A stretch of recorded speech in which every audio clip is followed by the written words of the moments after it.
নমস্কার, আপনারা দেখছেন ইন্ডিয়া 365 ডেজ নিউজ। সত্যের সাথে সাধারণের পাশে। কি কার ফোনে কি কথা বলে, কি ফোন আসে? আমার মেয়ে সকালবেলা কলেজে গেছে, সাডেনলি আমার বউয়ের ফোনে একটা ফোন আসলো, সিবিআই এর নাম করে ফোন করে বলছে যে আপনার মেয়েকে আমরা হেফাজতে নিচ্ছি, আউটসাইড দ্য কোর্ট সেটেলমেন্ট করলে আপনি 40 লাখ টাকা এখনই আনুন, আর মেয়েকে যদি আবার ফোন করেন তাহলে কিন্তু আর মেয়েকে আর দেখতে পাবেন না, মেয়ের ফোন নাম্বারে ফোন করবে। সিবিআই কি এই ধরনের কথা তো কোনোদিন বলে না, সেই জন্যই তো ফোনটা করেছি ঘরের বউকে, ওই জন্যই তো আমাকে করেনি। কি মনে করছেন রাজনৈতিক অভিযোগ? দেখুন, দুটো হয় না, প্রথমেই রাজনৈতিক এইভাবে দেখা উচিত না, এটা ফ্রডও হতে পারে, ফ্রড কিছু পয়সাও তোলে। সেটা ফ্রড হলে এটা কোনো সমাজে যেমনি ভালো মানুষও আছে, খারাপ মানুষও আছে, কিন্তু এটা যদি রাজনৈতিক অ্যাঙ্গেলে হয় সেটা খুব নিম্ন রুচির, নিম্ন মানের। পরিবার নিয়ে আতঙ্ক রয়েছে? আতঙ্ক কি, আমরা লড়াই, আমরা এর মধ্যে দিয়ে আছি। ওই 2 ঘন্টা একটু আতঙ্কে ছিলাম, যখন মেয়েকে ট্রেস করতে পারছিলাম না, বলছে মেয়েকে হেফাজতে নিয়েছি, মেয়ে কলেজে গেছে, ফোন করছি, ফোনটা তুলছে না মেয়ে। ওই 2 ঘন্টা খুব খারাপ সময়ের মধ্যে ছিলাম। এখন কথা হয়েছে? হ্যাঁ, পুলিশকে জানিয়েছেন? পুলিশ ওটা ট্রেস আউট করতে পারছে না। পুলিশ বললো এটা ভিআইপি নাম্বার শো করছে। তারপর দেখলাম নাম্বারটার কোডটা দেখে এটা পাকিস্তানের নাম্বার। এই আর কি। দেখুন, যদি হঠাৎ আপনি কেন হুমকির মুখে পড়লেন, বা আপনাকে মানে আপনাকে আমি বললাম এর দুটো অ্যাঙ্গেল হয়। একটা, প্রথমেই তো কোনোভাবে একটা ক্রিটিক্যালি দেখা ঠিক না। দেখুন, এটা ফ্রড হতে পারে, যে পয়সা সিবিআইয়ের নাম করে পয়সা চাইছে, এই জিনিসও আমি শুনেছি আগে। কিন্তু আরেকটা হচ্ছে রাজনৈতিক অ্যাঙ্গেল। যদি পলিটিক্যাল অ্যাঙ্গেল হয় বলবো এটা খুব নিম্নমানের। এতে আতঙ্ক হয় না, এতে আরও মানসিক দৃঢ়তা বৃদ্ধি পায়। আমরা যে রাজনৈতিক কর্মী, আমাদের কাছে এইসব আমাদের মনের শক্তি আর বাড়িয়ে দেয়। প্রশাসন থেকে কোনো রকম তথ্য এখনো পর্যন্ত দিয়েছে? হ্যাঁ, প্রশাসন নাম্বারটা ট্রেস আউট করেছে, নাম্বারটা পেয়েছে, বাট লোকেশন ট্রেস আউট করতে পারছে না। বলছে এটা ভিআইপি নাম্বার দেখাচ্ছে, ওই জন্য ওদের মনে হয় ওই লোকেশন মনে হয় হিডেন থাকে। বিধায়ক যেটা বললেন যে সাংসদ কি বলা হয়েছে, ফোন করে কি বলা হয়েছে আপনাদের? বললাম তো যে আপনার মেয়েকে সিবিআই হেফাজতে নিচ্ছি, এক্ষুনি যদি আউটসাইড দ্য কোর্ট আপনি সেটেলমেন্ট চান তাহলে 40 লাখ টাকা নিয়ে আসুন, আর মেয়েকে ফোনে ফোন করবেন না, ফোন আমার কাছে আছে, ফোন করলে কিন্তু মেয়ের ফোনে ফোন করলে মেয়েকে আর দেখতে পাবেন না। কোথায় যেতে বলেছিল জানেন? না, তারপর মেয়ে যখন বারবার ফোন করছে, তো বউ বারবার কাঁদছে আর কে দেয়, আমাকে ফোন করছে। তো আমি সেই জন্য দৌড়ে গেছি কলেজে, আমিও গিয়ে তো খুঁজছিলাম ওকে, ও ব্যস্ত ছিল, প্রায় 1 ঘন্টা ফোন তোলেনি। ওই 1-1.5 ঘন্টা খুব বাজে ফেঁসে গেছি। তারপর দেখার পর সব ঠিকঠাক আছে। খবরে একটা পেলাম যে একটি উড়ো ফোন আমার ভাইস চেয়ারম্যান দেবজ্যোতি ঘোষ এবং আমার দীর্ঘদিনের বন্ধু ভাইয়ের মতন, ওর কাছে একটা ফোন এসেছে। এখন দেখতে পারলাম detected, that is an Pakistani number.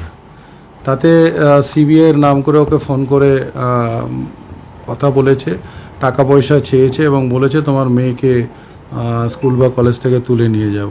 এরকম ধরনের একটা মানে ঘেন্নার প্রবৃত্তির রাজনীতি কি অর্জুন ছাড়া আর কেউ করাতে পারে না।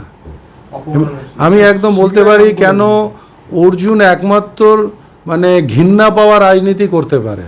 ও নিজেও একটা ঘৃণিত লোক, সবসময় চরম এই ধরনের কাজ করে বেরিয়েছে। এর আগেও আমার মনে আছে যে আমার 16 নম্বর ওয়ার্ডে এক মুসলিম পরিবারের একটি ফোন আসতো কল, পরবর্তী কালে দেখা গেল সেই ফোনটা এই যে পাপ্পু সিং জেলে আছে তার ভাই গুড্ডু সিং, রঞ্জিত সিংয়ের ফোন থেকে ফোন এসে তার কাছেও কোটি কোটি টাকা ডিমান্ড করেছে।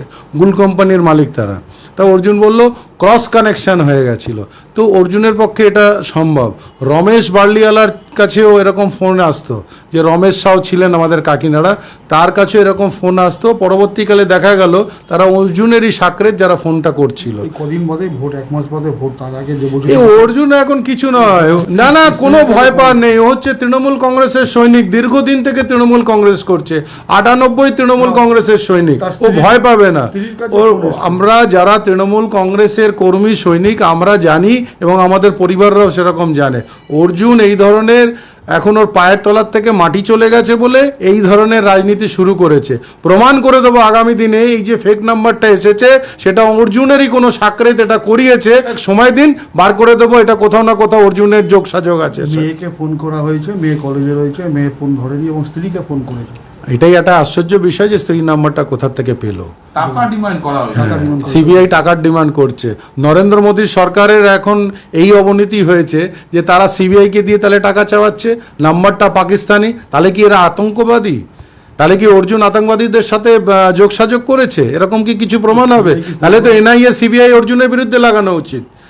আমি তো জানি না যে অর্জুনের বিরুদ্ধে আজ পর্যন্ত এনআইএ এলো না, সিবিআইও এলো না। কোটি কোটি টাকা গবন করলো, চাকরি দেওয়ার নামে টাকা নিল, ব্যাংক লুটপাট করলো, মিউনিসিপ্যালিটি লুটপাট করলো, তারপরেও তার কাছে এখনো সিবিআই এলো না। কেন?